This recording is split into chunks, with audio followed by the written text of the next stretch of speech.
This video is about all the apps that I use when planning a trip. Thanks to Brad for sending in this question. This is going to be a high-level overview that's going to go by quick. So let's get started. Close your eyes, hear the voice within, calling. I have a folder on my phone called boating. So the first app's probably the number one app that I use is Navionics for boating. This is basically my chart plotter when I'm away from the boat. This is where I start all my planning. So I come in and, high level, I'll say, hey, I want to go do an automatic route, and I want to go from Everett, and I want to run up to Oak Harbor, right? So it'll go ahead and quickly calculate the route. It'll say it's 22 nautical miles, cost me 17 gallons of gas, and it's about 52 minutes to get there. So now I know the timing and the distance and the fuel that I'll have to do. So Navionics is really important. I don't sync Navionics at all with the chart plotter. I just use it for trip planning to get there and back. Another cool thing with Navionics also is it actually syncs with AIS. We'll get into that here in a minute. But so I can sit here on Navionics and look at AIS targets. Like find one right here. And here's an AIS target. Let's find one with a name. Somebody's got a name that's more interesting.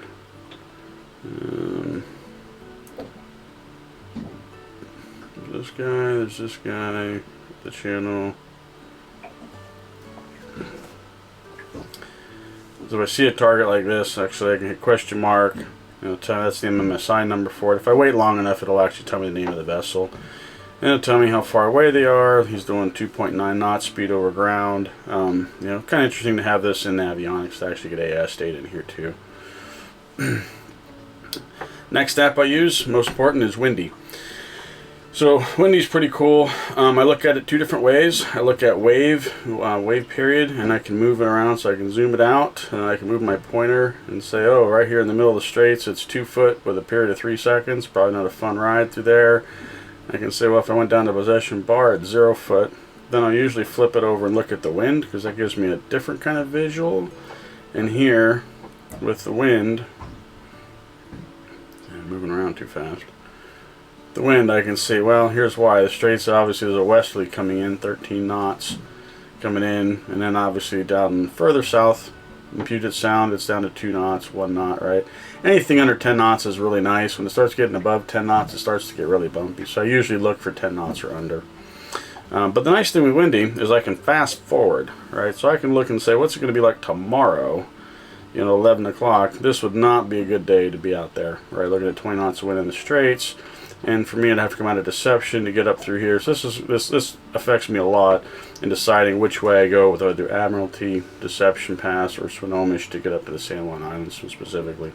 I never go more than 3 days out on Windy because I just don't believe the weather forecasts are that accurate past 3 days. So I always have to be within a 3-day window for my planning. Marine weather. I look at this one. This gives me small craft advisories. I have this configured for all the areas in my neighborhood. So all I do in this app is I come in and hit more, and I do severe weather notifications. And look right here, there's a gale warning remains in effect from 3 p.m. this afternoon to 5 a.m. Monday. West winds 25 to 35 knots. This is in the central waters, Straits of Juan de Fuca, and the east entrance on the Straits of Juan de Fuca. It also shows you what else is in here. So this one affects northern inland water, San Juan Islands, small craft advisory in effect from 5 p.m. this afternoon to 10 p.m. Monday. This is actually cool because it's not 5 p.m. yet, right? This is, when we're filming this, it's like 1 o'clock in the afternoon.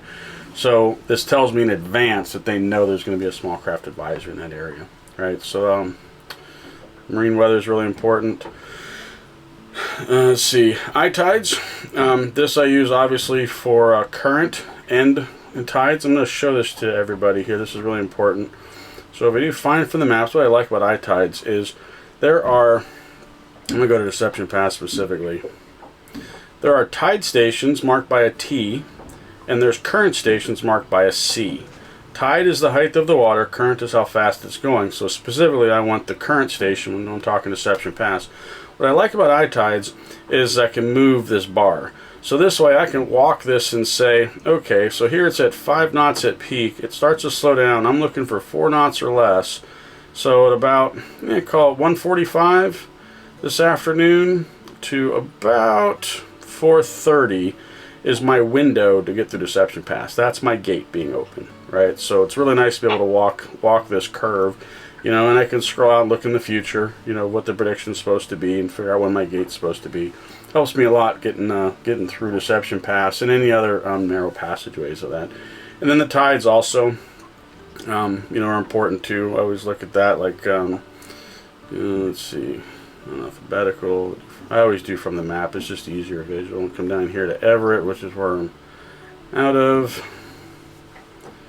Hit the tide station, right, and see how we're at a, you know, almost negative 4 foot tide on Tuesday. Today's Sunday, so today we had a minus 1.9, still pretty good, minus 1.9 tide. But here, you know, this is where we're at, and then the tide's coming in. So that's iTides. The Quik app, this is what I use for managing my GoPro, so I turn the 360 camera on or off. Lithium, I use this for my lithium battery. This is kind of cool. It's built-in, this is the BMS inside the battery, so it shows me current battery charge, and it gives me some more statistics on the BMS inside the battery. If there was any errors and stuff like that, they would show up under status code. I look in here and see everything that's going on with the lithium battery. Kind of interesting. Victron Connect, I spent a lot of time in the Victron Connect app. This is all the Victron stuff that I have. So top to bottom, this is just voltage and temperature of the thruster battery all by itself.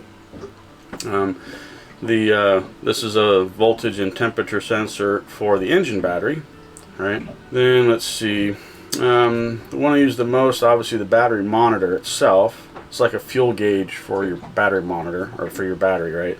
So this shows them at 99%. We're pulling 15 current. Actually, we're putting in 15 currents, 204 watts. It's on a positive. I've consumed minus 4.3 amp hours, and time remaining is negligible because the batteries are being charged. We're actually sitting here at the dock over at Jetty Island. We're not plugged into shore power. So let's take a look at solar right now. So I pull up the solar controller, and I've got 298 watts. And you can see the weather behind me. It is cloudy, overcast. It is not clear blue skies, and I'm getting 300 watts, which is 22 amps going into my battery bank. The top part, voltage and current at 65 volts and 4.7 amps. That's because they're 24 volt panels. I have two of them, and they're hooked up in series, so it makes the numbers look kind of weird. So if I want to see big picture, I can pull up the Serbo GX. This is like a one-stop shop. I see everything in one view.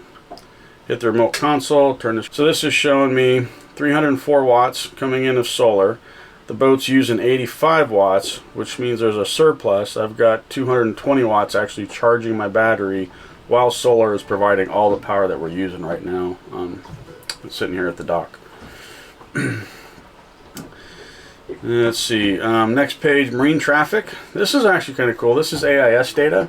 So first thing I want to talk about here is I got this highlighted. These are the land stations. In order for marine traffic to report where a boat is, there's a land station that has to hear you via VHF radio. So if you're not around any land stations, then there's no way you're going to show up on marine traffic, right? But so I just wanted to point that out. Sometimes a lot of people think I turn my AIS off. I usually don't ever turn it off. I leave it on all the time. But the challenge would be is if I get out of range of a land station, then it'll look like I'm stuck. Usually people see me stuck right up about here. Well, that's because there's this Oak Harbor station that has a blind spot right down here, and the Muckle Teal station doesn't always pick me up when I'm coming back to Everett. And also, we always drop the antenna in the no-wake zone. So once we do that, then obviously we're not effectively transmitting anymore. Alright, so looking at AIS, I use AIS also for weather. You may think, well, AIS just shows the position of ships. That's right. If the weather's really bad, you're not going to see a lot of ships. Right? If the weather's pretty good, you're going to see a ton of ships. Right? A ton of boats. So I can, look up in Rosario Straits, and I'll see who's certainly crossing it. Oh, there's Coast Guard boat right there. Shark, they're actually moored right out of Everett. We pass by these guys all the time.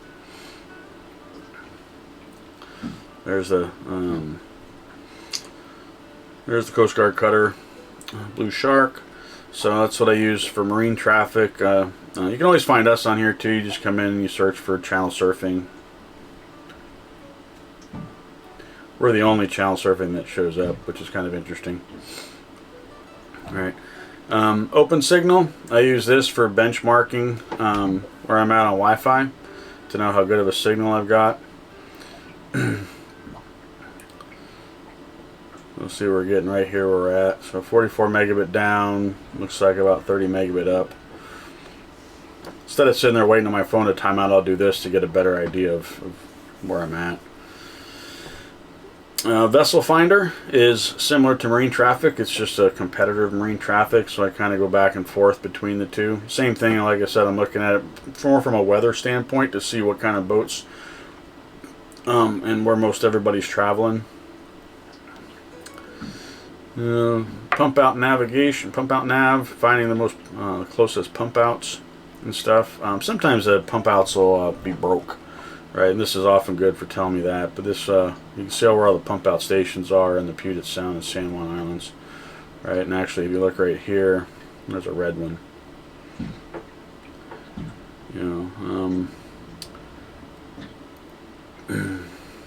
Showing that one probably not working. Let's see. In control, this is actually what I use for managing my boat Wi-Fi, right? Which is kind of cool. For the Max BR1 Pro 5D, the BR1 Mark II is my old one I used to use. Anchor Pro, anchor drag alarm, right? So I'll set the anchor, and then you just figure out what your road is, and then from that you double that to know what your radius circle is going to be, and use that as your allowed distance. Use that when I go to bed. Dockwa for making reservations for various guest ports that we pull into. Earthmate app, I use this for the Garmin inreach that we use to be able to control it. Outcast is actually pretty cool. I use this for marine weather forecasts. Alright, so I can come up here and do marine forecasts, and then you pick the area that you want, and I'll say let's just do right side of Everett because that's where I'm at. So today, south winds 10 knots, becoming northwest 5 to 15 in the afternoon. This is what you would hear over the VHF radio, effectively. Tomorrow, southwest 10 to 20 knots, becoming west 15 to 25 in the afternoon. So this is really good for just quick overall. Generally speaking, when I go out, the only thing I care about on weather is wind. That's it. I'm looking at if the wind is going to bring waves. I've got a cabin, I've got a diesel heater, so I don't care if it's raining, I don't care if it's sunny out. I'll deal with that. That just dictates what our activities will be, right? Whether we play a lot of cribbage or whether we go on land and do a bunch of hiking. All right, but the wind is gonna determine whether the ride is comfortable or not getting there. I have a handful of others. So obviously Fysion Link is an app I use that connects to the radio for controlling that. Handful of these are just stuff that I'm playing with. I'm always looking at new apps to see which ones become ones that I use all the time. And then let's see. Lastly, ArriveCan is the app you have to have for getting into Canada, and then CBP Roam is the app you need to get back into the United States. And there you have it. And then last one but not least certainly is Active Captain. This is the one that syncs to the Garmin chart plotter. I use this for updating the software on the Garmin chart plotter, primarily, as well as doing the Active Captain, what they call it, the community, where it connects, and it's like social media for the Garmin chart plotter, which is kind of cool. And that's it. And if there's any other apps that maybe I should be using that I'm not, that you guys have found, please leave them in the comment section below. Like I said, I'm always looking to add more stuff. And again, thanks for watching, and stay tuned for more channel surfing. If you enjoyed watching this video, click the screen to watch another.